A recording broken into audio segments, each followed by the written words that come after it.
So Tuesday of week 8 of marathon prep, and it's the second deload week of this training block. And like I said last week, I'm gonna have the full week off running and do biking instead at the gym. And I've done some Googling, and apparently it's a 3-to-1 ratio with distance from bike to run. So today should have been a 6-kilometer run, but instead I'm going to do 18 kilometers on the bike. 6 times 3, 18. So yeah, we'll do that. It was just meant to be an easy pace run today, so I guess that'll just translate to an easy pace on the bike.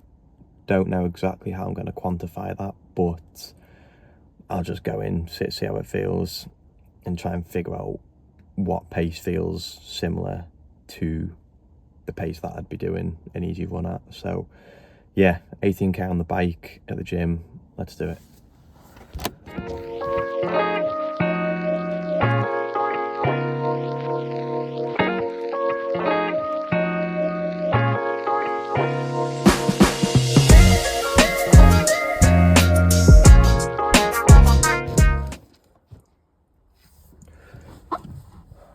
Time jump to Wednesday morning. So the 18k on the bike yesterday was good. Just felt pretty standard, to be honest. It was weird. I got more bored on the bike yesterday when I had my phone, I had music, and I could watch the TV at the gym, than when I'm just out running with no music, no phone, no nothing. Just strange, yeah. It was the time did go pretty slow, but he got it in. On the cards today would have been a 12k easy run, but instead we're going to do 36k on the bike, so it'll probably take me around an hour 20, I think, just at easy pace. So yeah, we'll do that. Try not to get as bored as yesterday. Yeah, let's do it.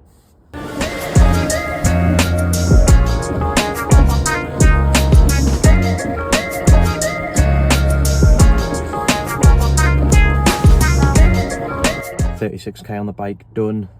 Felt good, felt fine. Had an energy gel around an hour in, so about 27 kilometers, which was weird, bringing an energy gel to the gym. Never done that before, but I didn't get as bored this time, which was good. And that was because I was thinking about my gel strategy for the marathon. I've said it a few times, but I'm going to have 4 gels throughout the race, I think, or I'm planning on. Anyway, 9, 18, 27, 36 kilometers. And then I was thinking, do I just bring 4 of my own gels and just carry them all the way through and have them? So I'd start with carrying 4, and I'd have 1, carry the remaining 3, have 1, remaining 2, and so on. And then, yeah, I was thinking, do I do that, or do I utilize the gels that they're giving out? So I was looking at who provides the gels that they hand out during the marathon, and it's a company called Innovit. And then I was thinking, if I'm gonna want to utilize these gels, I'd probably want to buy some now and start training with them so I can get used to them, because you don't want to change what gels you have on race day. Definitely not. I mean, maybe it's not that deep, but for me, I'm just like, why risk it? So yeah, so I was looking to see how much they were, and then I was comparing what gels I'd have to take with me depending on which strategy I go for, whether I bring all my own or utilize the ones they've got.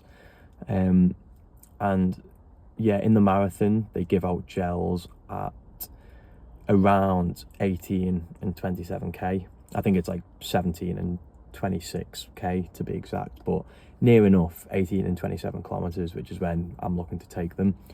So I was comparing what amount of gels I'd have to carry at what points in the race, depending on which strategy I went for. And I was made a little table on my notes. I'll put it on the screen. But yeah, shock. I wouldn't need to carry as many energy gels if I take the ones that they're handing out.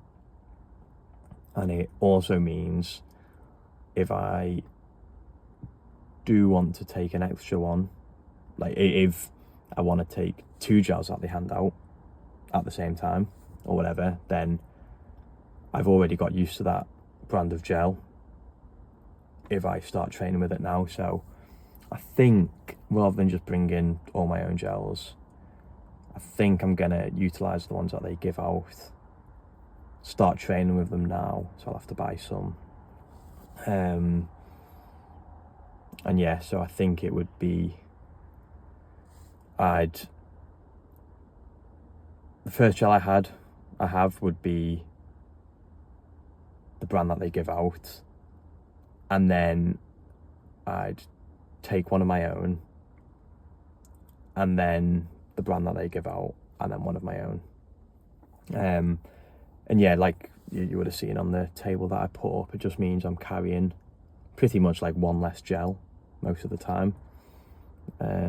Which again, is it that deep? Probably not, but I'm just trying to think of any way I can help me get under sub 3. Maybe shedding that 60ml of gel will make me a little bit lighter and get me through it. So yeah, that's what I was doing. That kept me from getting bored. That was a bit of fun. So I just need to buy this brand of energy gel, start training with it, and yeah. And then yeah, like I kind of hinted at, I'll still be weaving in my own gels with the brand that they give out, because they don't give out those gels enough at the points that I'd want to take them, if you know what I mean. So they only give them out at 2 points in the race. Well, I want to take 4. So I'm going to have to take 2 of my own and have them as well as the 2 that they give out. So yeah, I rambled on a bit there, sorry, about energy gels of all things. But yeah, that's it until Friday. I'll be on the bike again. Yeah, that's it. Sunday morning of week 8 of marathon prep. It's the last day of the Deload week. Just about to head to the gym now. Do how far on the bike? 48 kilometers on the bike. I think it'll take me about an hour 50-ish, so pretty long stint on the bike. I mean, not really in the grand scheme of things and how long some people do on the bike, but definitely a lot longer than I've ever done. So got some electrolytes here, energy gel, ready for the session. Yeah, I guess let's get it, and I'll speak to you in an hour 50.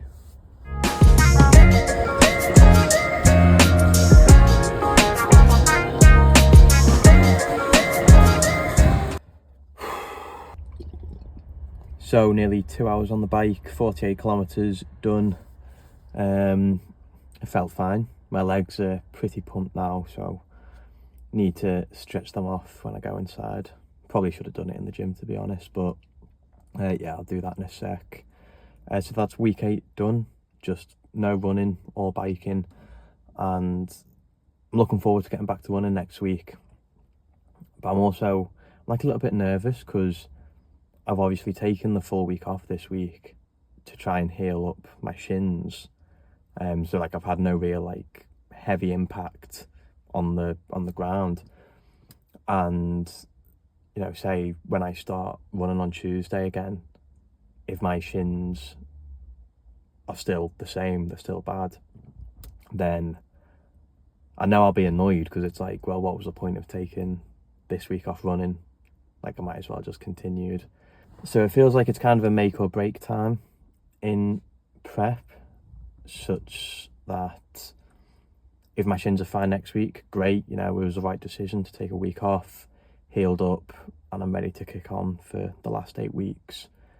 But if my shins are still bad, then it's like, well, you know, my mileage is only going to increase for the next 8 weeks. And if I'm wanting to, you know, go sub 3 hours, that's got to happen. You know, I've got to carry on with training. But then, yeah, my shins are still bad, then I probably can't carry on with training as intended.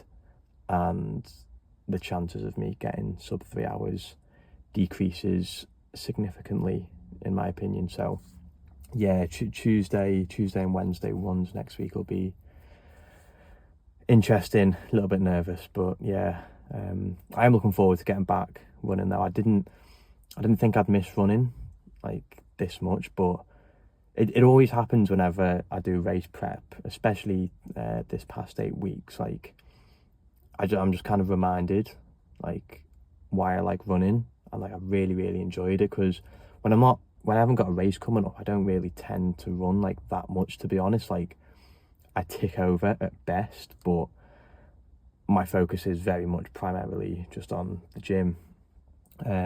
Yeah, whenever I do a race prep, I'm like, oh yeah, I've missed this. This is great. Yeah, like I was saying, this past 8 weeks, I've been really enjoying it. So yeah, taking a week off running, I've missed it. But weirdly, I was thinking on the bike today, I don't know what I prefer more out of running or the gym. I think running definitely feels more rewarding, and I probably enjoy it more. I probably enjoy going on a run more than I do going to the gym. But I think I could live without running, but I don't know if I could live without the gym. Like, I think the gym is a bigger part of my life. You know, if I went 2 weeks without going on a run, provided I wasn't training for a race or anything, I wouldn't really lose any sleep over it. But if I went 2 weeks without getting a gym session in, I'd probably feel what I feel. I would feel like I'd want to go to the gym and get a gym session in as soon as I can. So I don't really know what that means in terms of what I prefer. But yeah, the gym's definitely a bigger and probably more important part of my life to me. But like, I think it's because like I've been going to the gym pretty much like non-stop for the last 8 years of my life. Like it's like very much a part of me.